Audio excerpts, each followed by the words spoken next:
Hi, this is Corey Johnston, and today's lesson is going to come from John's 9th chapter. We're going to try and take it all the way up until the 23rd verse. But before that, we got to review and set it in its chronological context, and the narrative context is what establishes the chronological. In the 7th chapter, he is in Jerusalem in the temple. It is the Festival of Weeks, which is 6 months after the Passover, so this takes us in autumn. And in the 10th chapter, the one which comes after this, he's in the same vicinity for Hanukkah. So the events in the 8th and 9th chapter took place in late autumn because winter, as we measure it, Hanukkah, the beginning of Hanukkah, sometimes overlaps with our earliest mark of that. But in the 8th chapter, it opens. The first 11 verses are a scene which is not in the original account, almost certainly. At least the earliest surviving manuscripts have this placed in 200 AD, but even if it was not written by the pen of John itself, it is still authentic, and my faith in the inerrancy and inspiration of scriptures does not diminish with that fact. But it's just a case of judicial malpractice, start to finish. The Pharisees and the Jews, the religious rulers, his antagonists, were so determined to get him that they threw every principle of equitable jurisprudence out the window, much like the Democrats are doing to President Trump right now. But we'll stay focused on the scripture. We don't want to get distracted by that. What they do is they bring a woman caught in the act of adultery, and according to the strict interpretation of the laws in Moses, one who was caught in the act was to be stoned. But the problem is it is never one who was caught in the act. It is always two, at least. So there was no male counterpart present. They singled out this woman to expose him as an enemy of the law, and he says he successfully silences it with the words, he who is without sin among you, let him be the first to throw a stone at her. So that they all grow away, and he says, woman, where are those accusers of yours? No one condemn you? And she says, no, they have all, no one, master. And Yahshua said to her, neither do I condemn you, go and sin no more. Now the 12th verse is the next scene, and then there's no indication of change of scene or time, but it for all intents and purpose, there's a larger crowd. Therefore Yahshua spoke to them again, saying, I am the light of the world. He who follows me shall by no means walk in darkness, but possess the light of life. That concept, the light of the world, that mark of identification, is going to be repeated in the 5th verse of the chapter we're going to cover today. And the I am equates him, that is a divine name, because when Moses asked the Father to identify himself, he told him, my name is Yahweh. That translates as I am that I am. And there are 7 portraits where Yahshua identifies himself by something prefaced by the phrase I am in John's gospel. The first of which is the bread of life, John 6:35-48. Then the light of the world, 8:12. 9:5, and then we meet the gate to the sheep in 10:7, then the good shepherd 10:11 and 14, and then the resurrection and the life 11:25, then the way, truth, and the life. That's all one. There's 3, but there's 1 in there, 14:6, and then the vine in 15:1. But he also says, before Abraham was, I am, at the conclusion. Now there are two conversations in the material which proceeds after the woman in adultery scene. The one is in response to the Pharisees, and the one we're going to recover and review is when he addresses those Jews who believed him. But the answer indicates that the Pharisees were the one who were responding. They were the they who answered him. So he says, and you shall know the truth, and the truth shall make you free. And they say, we are children of Abraham. We have never been in bondage. How quickly they had forgotten their history. They were a redeemed people whose history as slaves in Egypt was elemental to their identity. Yahshua answered them, truly, truly, I say to you, everyone doing sin is a slave of sin. So if the truth is the agent of liberation and liberty and just it's in life, then sin is the obstacle. Sin is the opposite. Sin is the antithesis. And the truth is the antidote to sin, because sin enslaves. It has an enslaving influence. In the preceding conversation in the 21st and the 24th verse, he warns them that you shall die in your sins. So if we yoke ourselves to sin, then we will be assigned to its penalties and suffer the consequences. And they keep claiming that they are children of Abraham, but he reverses it on them. He says, you are of your father the devil, and the will of your father you want to do. He was a murderer from the beginning, and he has not stood in the truth, because there is no truth in him. When he speaks the lie, he speaks his own, for he is a liar and the father of it. And because I speak the truth, you do not believe me. So he's saying you're not children of Abraham. If you were children of Abraham, you would rejoice in my presence. Abraham I was promised by Abraham, and before he was, I am. You are of your father, the devil, the Satan. So that is and fighting words and an insult, but they are in fact determined to murder him, and that desire is of the devil, and they are willing to lie to achieve that. And sin and murder and lying, they're all connected. And if they would have recognized but the truth sounds like hate speech to those who hate the truth. So they were offended by that. And then the Jew so he says, your father Abraham was glad that he should see my day, and he saw it and rejoiced. So that's testimony that they were not children of Abraham, because as the children, they would mimic the father. Abraham had the vision and the promise of his coming in Genesis 12:3, and he rejoiced at that. He was there in their midst as promised, and they were not rejoicing. They were trying to kill him. You are not 50 years old, and you have seen Abraham. Yahshua said to them, truly, truly, I say to you, before Abraham came to be, I am. So even though Abraham biologically predated him, he was his descendant. He also pre-existed him because he is fully divine and fully human. So this is a blasphemous claim, and according to the book of Leviticus, chapter 24:16, the penalty for such, much like adultery, was stoning. So they picked up the stone to throw at him, but Yahshua was hidden and went out of the temple, going through the midst of them, and so passed by. So he was in the temple when he did this, but prior to the resurrection, the laws of physics are at his mercy and his control. They lean down to pick up a stone. By the time they can throw it, he is gone. He has vanished from their midst.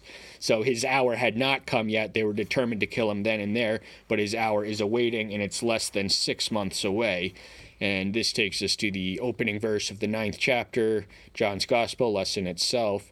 And passing by, he saw a man blind from birth. So we don't have any definite indications of of the chronological distance between this scene and that scene, but we can gather that it is in a similar location in Jerusalem. And the man that he saw was blind from birth, so he had been born blind. Some blind people have a vague recollection of seeing from youth, but this man had literally lived in darkness in his entire life, and he is the light of the world, and that's what he brings. He can bring light to the blind and illumination to the ignorant and redemption to the sinner. He is the light of the world, and he who follows me shall by no means walk in darkness, but possess the light of life, what he says in the 12th verse of the previous chapter.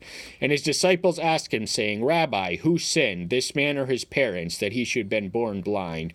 So the rabbis, the conventional rabbis, the established rabbis in that day, all conform. There was a more or less universal consensus among their ranks that sin was the result of that suffering was the result of sin, and it would be unjust for Elohim simply to create someone who was born blind without sinning. It must have been either the sin is a defect that he inherited from his own sin, perhaps in the womb.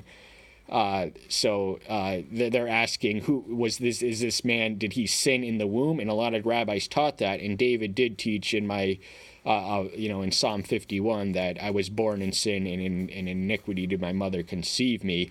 But children, until they reach the age of accountability, they have inherited the sin nature, but they are incapable of sin. And his parents were not the ones who had sinned, as he reveals in the answer to their question. Their question conformed to the crude, archaic, black and white theology that all sin is suffering. Sometimes it's just the course of nature. I don't know the reasons or answers for why some people are born blind, why some people are born handicapped in any way, shape, or form, but it's one of those things we have to accept by faith, that there is still a just God in the heaven, and he does love us, and he does have a plan and a purpose for all of us, and this plan and his purpose was revealed in the answer. Verse 3, Yahshua answered, Neither this man nor his parents sinned, but that the works of Elohim might be made manifest in him. So the entire purpose that he was born blind and was alive since then was so that he could be a demonstration of his power and his light, so he could prove that he was that this was confirmation of what he had earlier declared in the 8th chapter, 12th verse, that he is the light of worth. So this is proving that he is not bluffing. He has the power to illuminate the blind and reverse blindness and sickness and death itself.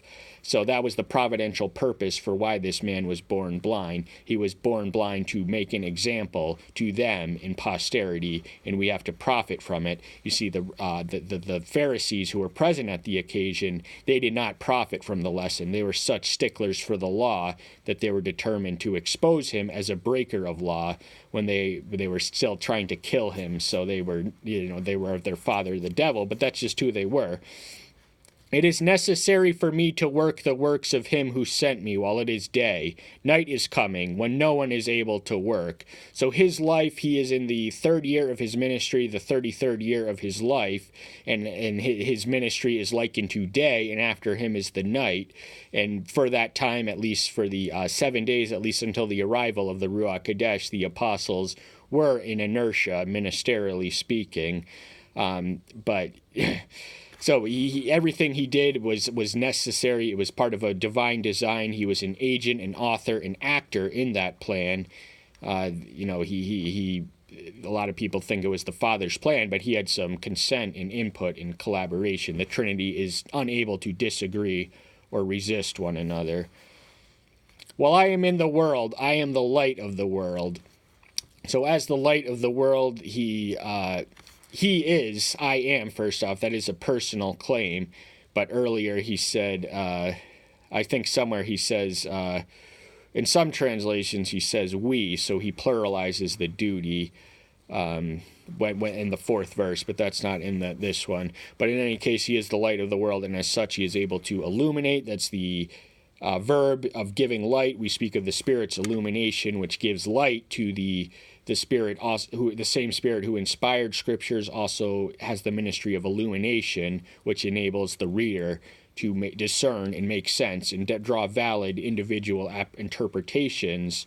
And there's no such thing as an original theological insight. It is a Spirit-implanted one, or is nothing else. But the light that he speaks of is physical illumination to those who are literally blind, physically blind, and he is master over the matter and spirit. So by the witness of the Spirit's ability, so too was the Son able to bring physical sight. Having said this, he spat on the ground and made clay with the saliva and applied the clay to the eyes of the blind man. So this was his specific method of doing it this time. There are other ways. Sometimes we read that he just said the word. Sometimes he said the word and gave the touch. But here he spits on the ground to make clay or mud with the saliva. So, and that was the ointment upon which he pressed on his eye, and that was the means. It wasn't anything in the spit itself or the mud itself. There was nothing special in the dirt. It was in the name, in the power, in the person who had performed the miracle. He could have thought the word, let alone even said the word, and it would have been realized. But for the sake of dramatic appearance, he went through the motions, even though he was not subjected to it or bound or limited by it. And he said to him, Go wash in the pool of Shiloh, which translated is sent.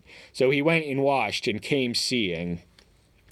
So this pool of Shiloh was an aqueduct of I think it's mentioned in the 5th chapter, where the blind, the crippled man is. Its origins can be traced to Hezekiah, the great Judean reformer.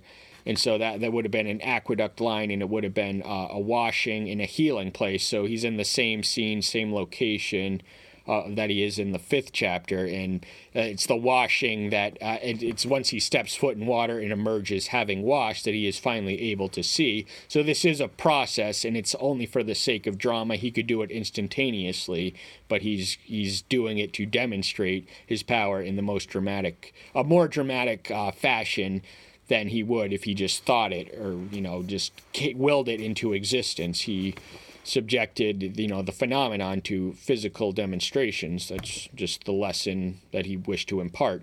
Therefore the neighbors and those who saw him before that he was blind, saying, Is this not he who was sitting and begging? So they would have recognized him as a beggar. That was the only way that blind people could support themselves in the ancient world. There was no SDI. There was nothing like that. So they literally had to make a living. They couldn't work. They were utilitarianly useless. There weren't devices, the Americans with Disability Acts. They had none of that. So the only way he could do it was beg, and they see that he is that you can see someone is blind by the way their eyes are, or they have a seeing eye dog, and they notice that this man is not blind. Over 99 out of 100 people we see have the gift of sight, but we can always tell when someone is not blind, and they can tell that this man was blind. They had known him his whole life, and now he wasn't. Others said, This is he. Others, he is like him. He said, I am.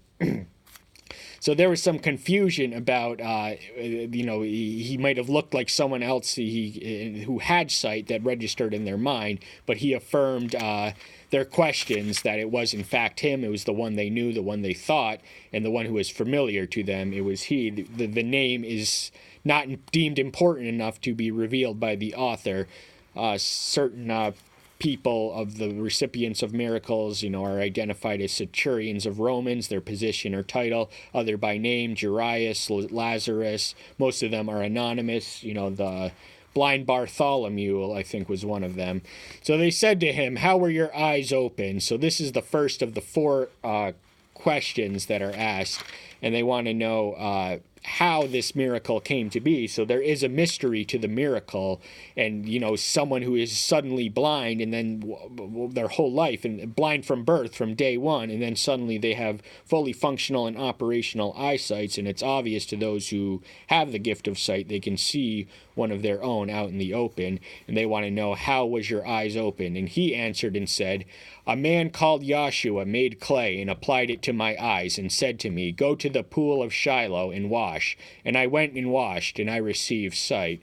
So everything we just read, everything that was just described in the process of its manifestation, he just repeated. Nothing new here, but the element that we want to extract profitably is the element of obedience in his response. So he did it as he was commanded. It might have seemed silly to him on the surface, but he had the faith that was necessary to unlock the power of the miracle. And just like that, he received sight, so something he had hitherto unknown. It was, imagine life without the sense of sight or sense of hearing. It really, it's radically different from existence as we know it. And they said to him, Where is he? And he said, I don't know. So he would have been the man called Joshua, and the word man is capitalized. So this is recorded by the author John as an indication to a divine man. And he doesn't know. He had sight, and he didn't, as far as we know, he didn't even see the man, what he looked like. He didn't know what he was, because there's no exact indication that he stuck around in the pool and was there visibly present. They brought him to the Pharisees, the one who was once blind. So the Pharisees would have been the recognized religious authorities at the synagogue level, and as such, they would have been the right ones to bring it through. Unfortunately, they were the wrong people for the position, which was necessary. There was a lot of miracle, but they're so stuck on who performed the miracle that they're unable to rejoice in the fact of the miracle, or for the one who had benefited. Now it was a Sabbath when Joshua had made the clay and opened this eye. So this makes it a whole different animal to them, because this is a violation of the Sabbath according to their surviving oral tradition. They had they went above and beyond the laws of Moses to add additional injunctions and restrictions and prohibitions about what one could and could not do on the Sabbath. And one of the times the disciples were gleaning in a farmer's field, and they charged them to him of breaking the Sabbath and healing on the Sabbath. He got himself into hot waters and controversies in every single one of the Gospels. I think in the 5th chapter he also performed his healing on the Sabbath.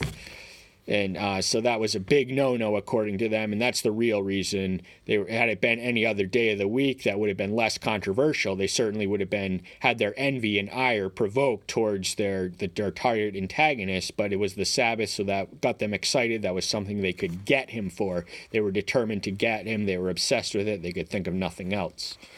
Therefore the Pharisees also asked him again how he'd received his sight. He said to them, He put on clay on my eyes, and I washed and I see. So same question, different author, different actor. The Pharisees asked the same thing that the lay people, the neighborhood people who had known and grow up with him, the Pharisees, they would have turned them over to them, and he told them the same process, not as detailed. He just says the clay and the wash, so he gives a slightly more condensed description of the event, but it is nothing new, and just like that he saw, and he sees now.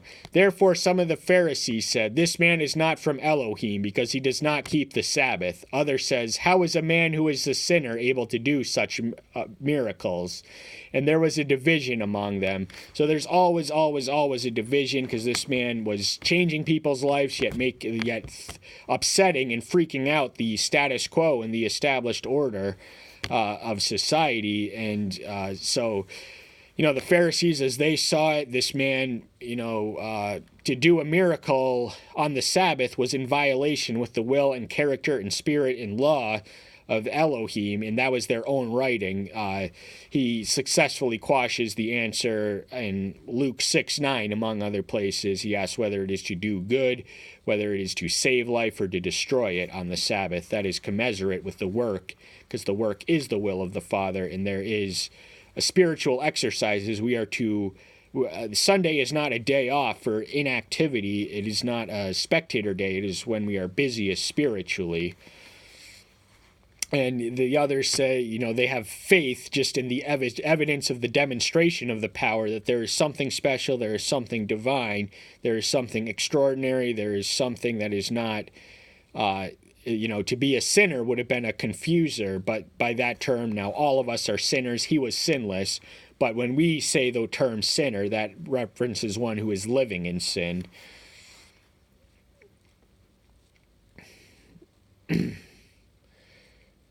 And so they said to the blind one again, What do you say about him, because he opened your eyes? And he said, He is a prophet. So they respond to the reactions in the room. There's this division among them and between them, and all assembled, and they want to draw the focus and attention to the man itself. Who do you say that I am? And of course, he had just been liberated from a dungeon of darkness and blindness. So of course he's going to affirm in the positive. He's going to say he is a prophet. He is a man sent by God to do the work of God. And you can't blame him for taking the positive partisan side of the argument. He had just been liberated from a living dungeon of darkness. However, the Jews did not believe concerning him that he had been blind and received his sight, till they called the parents of him who had received his sight. So the reason they didn't believe is because they didn't want to believe. So as far as they knew, there was just this man, and the miracle had been a host first off, they charged him with doing it on the Sabbath, and they implicitly charged him in this passage of perpetrating a hoax. So they summoned in the parents to make sure that he was in fact born blind from birth, and they ask him, saying, "Is this your son, in who you say was born blind? How then does he see now?" So this is the third time that question is answered, and they want to know how. They don't want to know who. They want to know what or when. They want to know how.